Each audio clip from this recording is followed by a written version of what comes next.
And now, please let me introduce the conference honorary guest speaker, Mrs. Maureen Rooney, a writing specialist at Rhode Island University in the US and a Fulbright senior scholar at the University of Tlemcen, to give her presentation. Mrs. Rooney, we are thrilled to have you here, and please feel free to start your presentation. The floor is yours. Assalamu alaikum. Good morning, everybody. Swael here.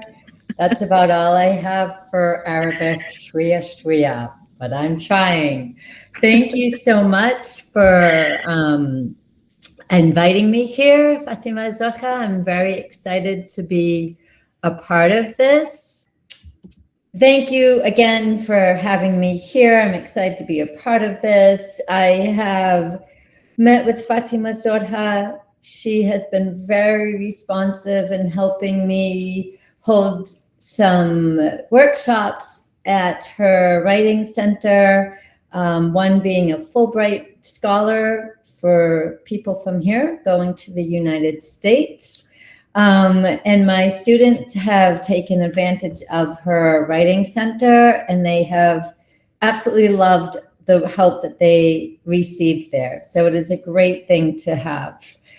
I am going to start with asking everybody if you could please, with your non-dominant hand. So if you usually write with your right hand, put your pen in your left hand. If you usually write with your left hand, put your pen in your right hand, and just give this a try. That's all, just give it a try.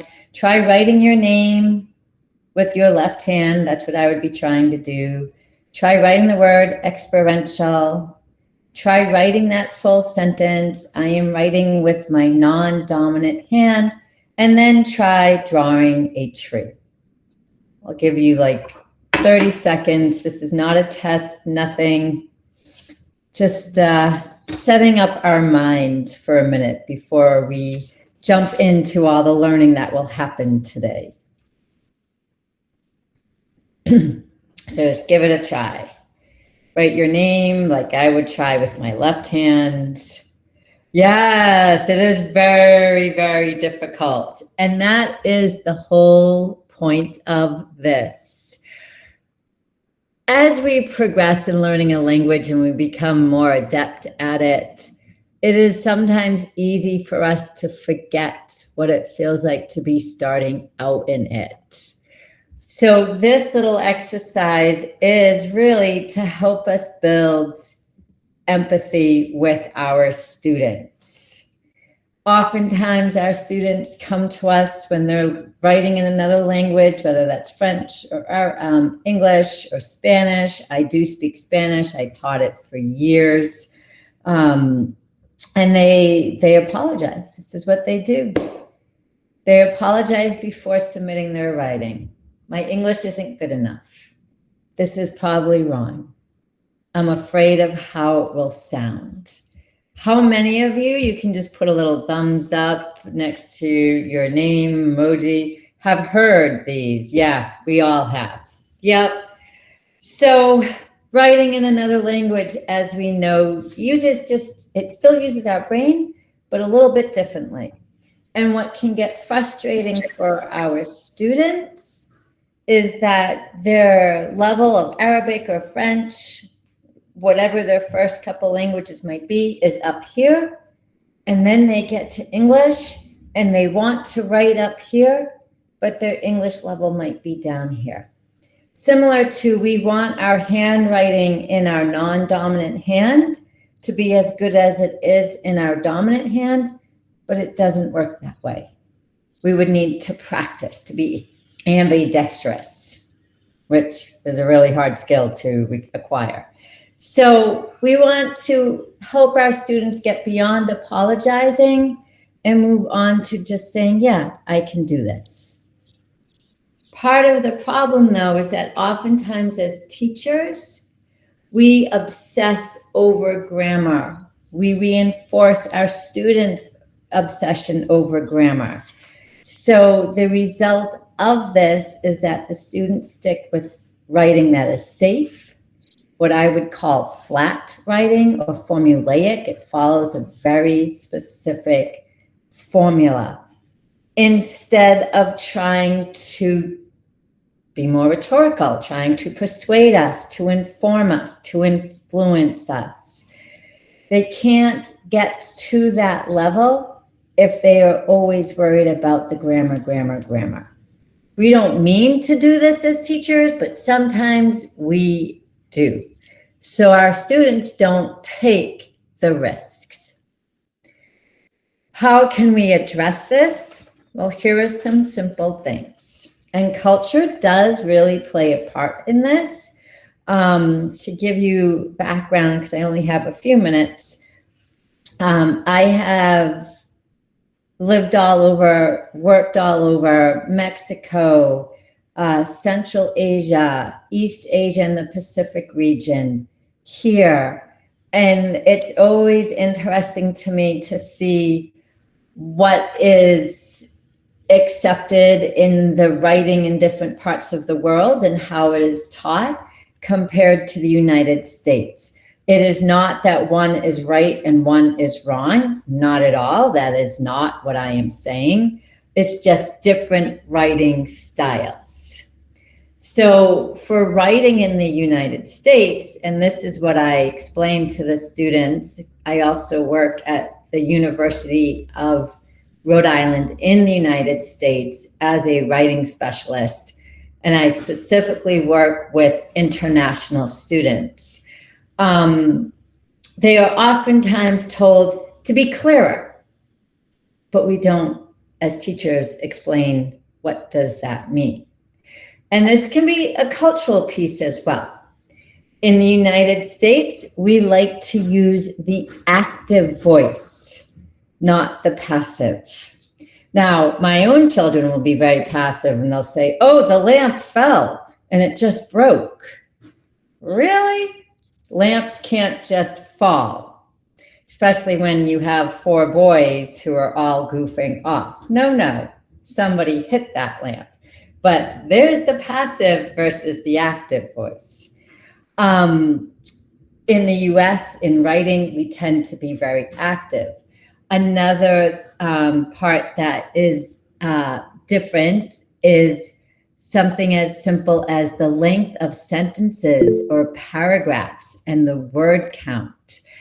I was working with some students in Taiwan and China. I was over there, and these students told me that the longer their sentences are, the higher their grade is. So if we're looking at 100 out of 100 or 20 out of 20, if 20 is the highest mark, if they want to get a 20 on their writing, if they make their sentences really long, they will get a 19 or a 20. That's not how it works in the US. We would say those are run-on sentences. We want different lengths of sentences to make it more interesting for the reader. We don't like really long sentences. Paragraphs are the same. We want it short, sweet, to the point. Word count is another part of the US that is very important. We will say, answer this question in 75 words. That means you get straight to the point. No, as I like to say in Latin America, no flowery language. When I was working, I did a lot of work in Latin America, Mexico, Central America, South America, and I would write in Spanish what I wanted, and then I would go to my local friends and I would say, here, make this flowery so I won't insult anybody when I send it off, because I worked with the Ministry of Education there. And my local friends would add in all the different honorariums and everything else that needs to be in that email, because for me, it's very much, hello, how are you doing? I hope things are well. This is what I need. Thank you very much. Sincerely. That's not how it works in a lot of parts of the world. So word count for writing makes a big difference. Let me move on to the next slide. When I taught this past semester, I modeled that. I used this thing called RACES, which is restate the question, answer the question, cite your evidence, which is using a quote, explain it, and then the summary would just be one sentence. And we went over that and over that and over that. So the paragraphs were literally short, sweet, to the point. That's what it's like in the United States. I would be very clear with my students. This is the US way of writing. It's not right, it's not wrong, it's different from other ways of writing. And that was it, just ways to help them. Something else, brainstorming, graphic organizers, different drafts, feedback, use your writing center for that. That's always a great thing to use. They did an awesome job with my students in the fall semester. And some final thoughts for you guys. Second language writing improves when students feel that their voices are not being corrected into silence. We don't want to spend so much time focused on the grammar that they are too scared to write. If you take nothing else from what I've said for the past 10 minutes, please think about that. And that's not just in a second language, it's also in their first language. A lot of people are scared to put pen to paper. And on that note, 2 other quotes to think about. Almost all good writing begins with terrible first efforts, but you need to start somewhere. And then probably my favorite, you can't edit a blank page. This is what I say to my students all the time. So just start writing. Graphic organizers, drafts, feedback from peers, all of that helps the writing center as well. So again, thank you very much for inviting me, Fatima. Here is my email if people would like to stay in touch. I was very happy to be invited to be a part of this, and I will hand the floor back over to you. Thank you. Thank you, Maureen, for your presentation. I agree that culture cannot be left away or ignored when teaching a language, mainly a foreign or a second language. I also believe that making a lot of drafts and creating drafts maybe could be way better than doing brainstorming on your head.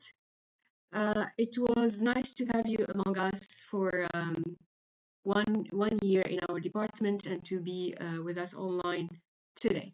By the way, I'd like also to thank Mrs. Maureen for this presentation and for Yes. your insightful topic that really goes with the Algerian context as second language writers.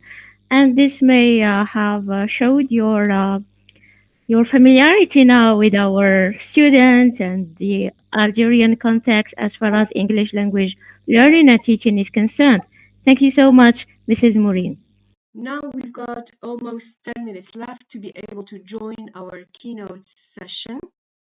Stay with us in this room that we are in to welcome our keynote speakers that will be moderated by Dr. Fatem Zahra Belkhi. See you all in a few minutes.